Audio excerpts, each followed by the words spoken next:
నేటిదిన వాక్య ధ్యానం కొరకు సామ్స్ 121 సెవెంత్ స్టాంజా 121వ కీర్తన 7వ చరణంలో రాయబడిన మాట, ఏ అపాయమును రాకుండా యెహోవా నిన్ను కాపాడును.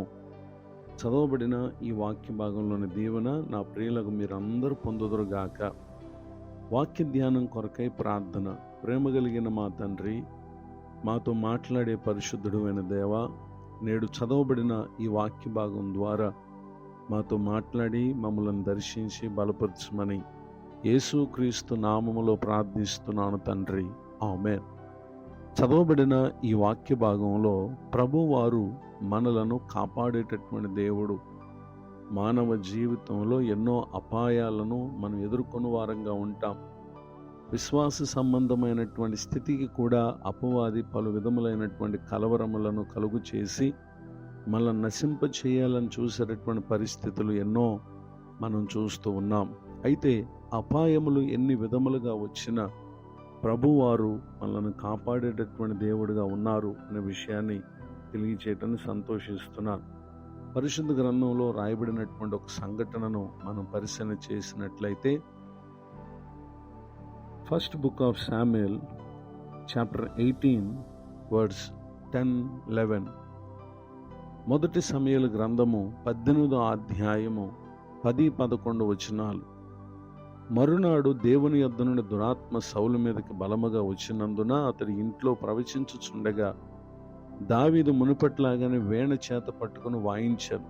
ఒకప్పుడు సౌలు చేతిలో ఒక ఈటె ఉండగా దావీదును పొడిచి గోడకు బిగించుదని అనుకుని సౌలు ఆ ఈటె విసిరెను. అయితే అది తగలకుండా దావీదు 2 మార్లు తప్పించుకునెను. 12th వర్డ్స్ 12వ వచనం. యెహోవా తనను విడిచి దావీదునకు తోడై ఉండుట చూచి సౌలు దావీదునకు భయపడెను.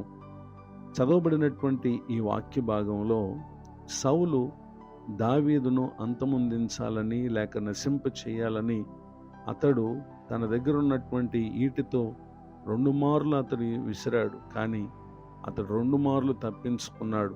అంతగా తప్పింపబడ్డానికి గల కారణం ఏంటంటే దావీదుకు ప్రభువు తోడుగా ఉన్నారు అనేటటువంటి విషయాన్ని ఇక్కడ మనం చూస్తున్నాం. అంత మాత్రమే కాక పలు రీతులుగా దావీదును నశింప చేయాలనే ఆలోచన సౌల్లో ఉంది.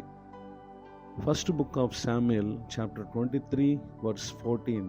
మొదటి సమూయేలు గ్రంథం 23వ అధ్యాయము 14వ వచనం రాయబడిన 2వ వాక్య భాగంలో, సౌలు అనుదినము అతని వెదికినను దేవుడు సౌలు చేతికి అతన్ని అప్పగించలేదు.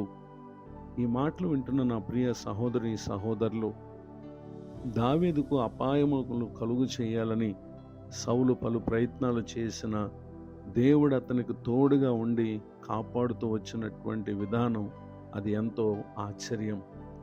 ఈ మాటలు వింటున్నటువంటి నా ప్రియులకు, మీరు మన ద్వారా మేలు పొందిన వారు, మన స్నేహితులు, బంధువులు, రక్త సంబంధీకులు, ఇరుగు పొరుగు వారు ఆయన బిడ్డలమై ఉన్నందుకు పలు విధములైనటువంటి అపాయములను కలుగు చేయ ప్రయత్నం ఎంతోమంది చేస్తూ ఉండవచ్చు. ప్రభువు మనకు తోడుగా ఉంటే నిశ్చయముగా ఆయన మనలను కాపాడేటటువంటి దేవుడిగా ఉన్నారు అనే విషయాన్ని తెలియచేయటానికి సంతోషిస్తున్నాను.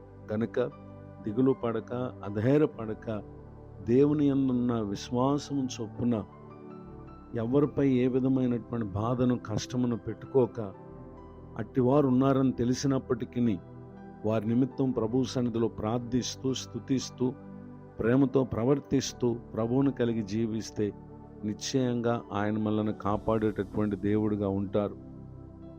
సామ్స్ 91 10th స్టాంజా 91వ కీర్తన 10వ చరణంలో, నీకు అపాయమేమీ రాదు, ఏ తెగులు నీ గుడారమును సమీపించదు అని ఇక్కడ తెలియచేయటాన్ని గమనించగలం. ఫస్ట్ స్టాంజా 1వ చరణంలో, మహోన్నతుని చాటు నివసించు వాడే సర్వశక్తి నీడను విశ్రమించువాడు అనేటటువంటి మాటని ఇక్కడ మనం చూస్తున్నాము. గనుక ఎందరైతే ప్రభువునందు విశ్వాసం కలిగి ఉంటారో ఈ దీవెనకు వారు పాత్రులు అవుతారు. రెండవదిగా, మన ఆత్మకు ఏ విధమైనటువంటి నష్టం కలగకుండా యుగయుగాలు దేవుని యొద్ద నివాసం చేసే ఆ ఉన్నత స్థితిని ప్రభు మనకు అనుగ్రహిస్తారు. ఇటు దీవెనలకు నా ప్రియులకు మీరు పాత్రులు కావాలని హృదయపూర్వకంగా మీ కొరకు ప్రార్థిస్తూ, కోరుతూ ఈ మాటలు ముగిస్తున్నాను. ప్రార్థన. ప్రేమ కలిగిన మా తండ్రి, మీ కొందనాలు. నేడు విన్న ఈ మాటల ద్వారా నిశ్చయముగా మా ప్రియ సహోదరి సహోదరులను మీరు దీవించుదురుగాక. దైవజనులను, వారి కుటుంబాన్ని, సేవా పరిచయను దీవించండి. నేడు నూతన సంవత్సర దయాకిరీటాన్ని పొందిన మా ప్రియులను ఆశీర్వదించండి. కృపాక్షేమంతో ప్రతి ఒక్కరూ వారి చేయు ప్రతి కార్యములు సఫలపరచండి. అనుదిన ప్రయాణాల్లో తోడుగా ఉండండి. తలపెట్టే ప్రతి పని మీ నామం పేరట అది నెరవేరినట్లుగా పరిశుద్ధాత్మదేవ వారికి సహాయం చేయమని యేసుక్రీస్తు నామములో ప్రార్థిస్తున్నాను తండ్రి. ఆమెన్. తండ్రి, కుమార, పరిశుద్ధాత్మ దేవుడితోనే నడిపించునుగాక. ఆమెన్.